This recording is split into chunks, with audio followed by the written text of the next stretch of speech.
when you realize that the same strategies they use to remove Islam from the fabric of our families today is the same used to remove Islam from the Muslims that arrived in America during the transatlantic slave trade. Now, when the Muslims came here, enslaved from Africa, many of them were practicing their religion. They were praying and they were fasting. And it took the slave owners several plots to remove Islam from their home. So what did they do? First, they removed the Arabic language from the Muslims. The African Muslims that came here, they spoke Arabic, but they removed it from them.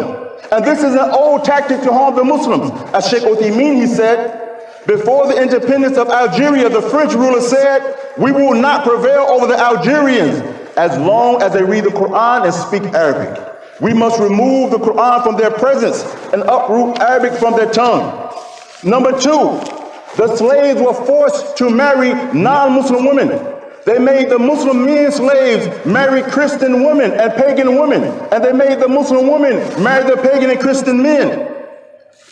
Today, they don't have to force our youth to do that.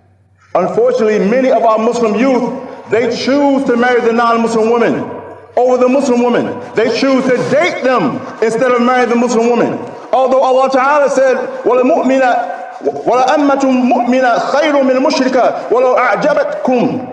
And indeed, the Muslim woman, even if she be a slave, she's better than the free pagan woman, even if she impresses you. And the same thing applies to our young women. Some of them would rather date a pagan than to marry a Muslim man. But Allah Ta'ala said, وَلَعَبْدٌ مُؤْمِنٌ خَيْرٌ مِنْ مُشْرِكٍ وَلَوْ أَعْجَبَكُمْ.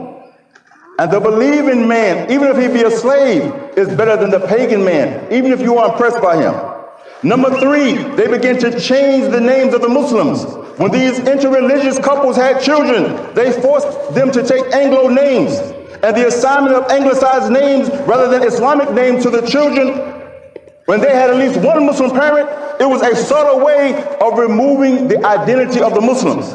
But now they don't force you to change your name. But you'll find a Muslim named Muhammad, and he'll tell his friends, my name is Mo, so he can fit in. And number four, they had things that would impress the Muslim children.